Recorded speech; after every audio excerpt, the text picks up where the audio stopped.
So in this video, I'm going to review the Zhiyun Smooth 4 smartphone gimbal. So without further ado, let's get into the video.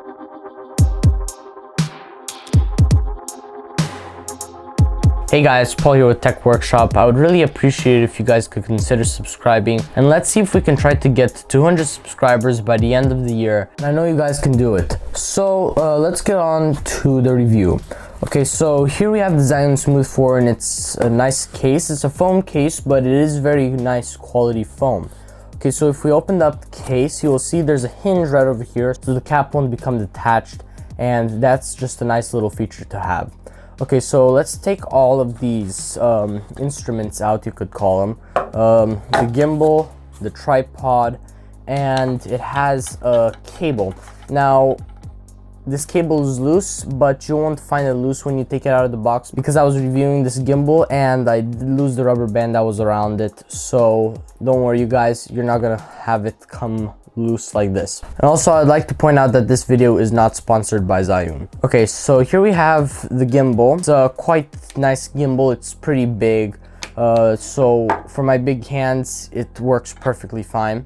And the tripod, it's a very sturdy tripod. It has a nice matte finish and it feels like it's quality built. So the tripod, it has a tripod screw at the top, so you can screw it into your camera. And that means that you can put your camera on this tripod and use it as a camera tripod. So let's screw this onto the gimbal. And also a really quick hack I found out while playing with this is that the best way to put, at least the fastest way to put on a tripod, is to slightly screw it into here and then twist it like that, and well, it just goes fast. Just a really quick tip for you guys. Okay, so here we have the gimbal. The first thing you have to do is you have to turn it on, but before you turn it on, you have to get your smartphone out. So I got a Note 9 right over here. So first, if you have a big phone like the Note 9, you're gonna have to take it out of its case if the case is a little thick.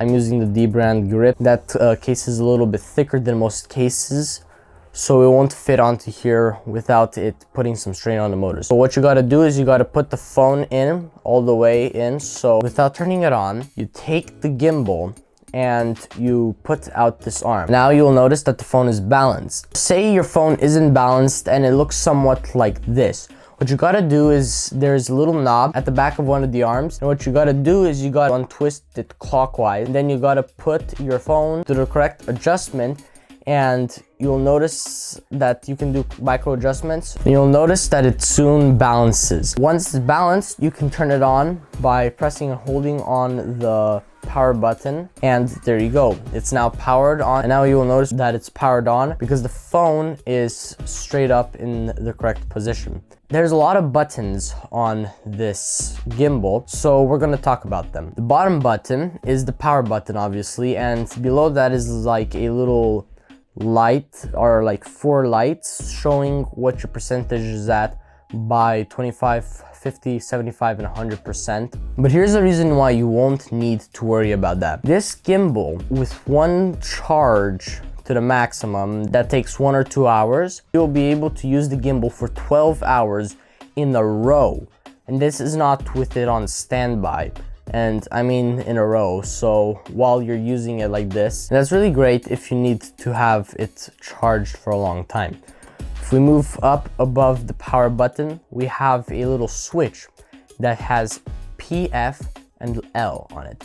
L stands for lock and PF stands for pan follow. These are 2 of the modes that you have on the gimbal. So if you're in pan follow mode, you pick up the gimbal and turn it left to right, it will follow your left and right movements. However, it will not follow your up and down movements. So that's pan follow. If you put it into lock, it will not follow either your left or right, up or down. It will stay locked on the same general image, and that's good if you want to get a shot of something and you don't want it to be moving around. So since we're already talking about the different modes, let's talk about 2 different modes that you have at the back. At the back, you'll notice that there's 2 buttons. The bottom button, if you press and hold it, it's full follow mode. So it will follow your left, right, up, and down movements. And if you're in lock or pan follow, and you're facing down and you let go of the full follow mode, it will lock into the same place that it was before. Now, if you press that button twice very quickly, just like this, it will move it to the normal position.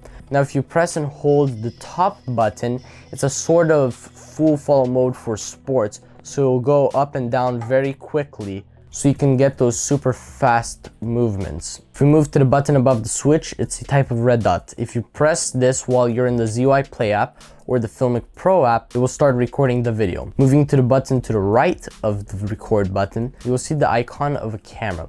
If you hit that while in the ZUI Play app, it will take a picture. However, the Filmic Pro app is video only, so you will not be able to use that button. To the left of the recording button, you'll see a button that looks like it has crosshairs on it. If you hit it once, it moves to the focus mode. It will utilize the manual focus using this big wheel over here.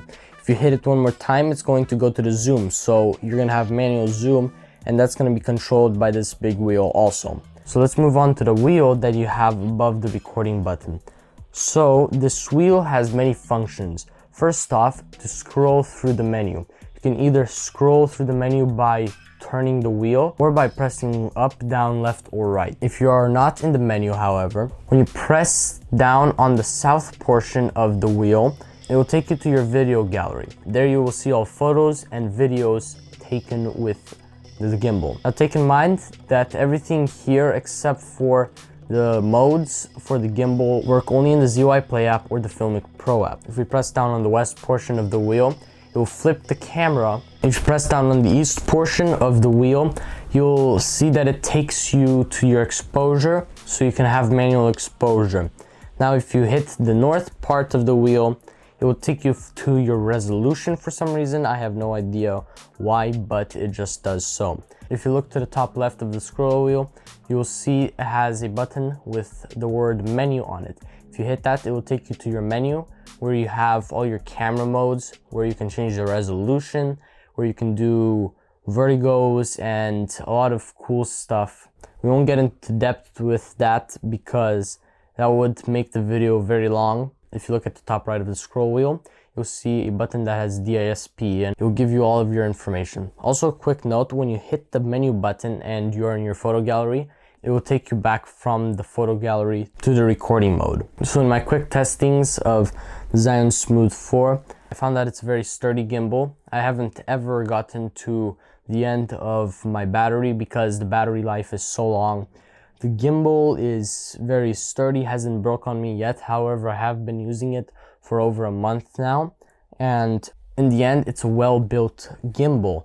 So if you're looking to get a good gimbal, I'd suggest you get this one, just because it is altogether a great gimbal for those of you filmmakers who can't invest in a very expensive camera and camera gimbal. So if you want to pick up this gimbal for yourself, I put a link down in the description where you can get it from. So that's about it for this video, guys. Don't forget to subscribe, and I'll see you guys in the next one.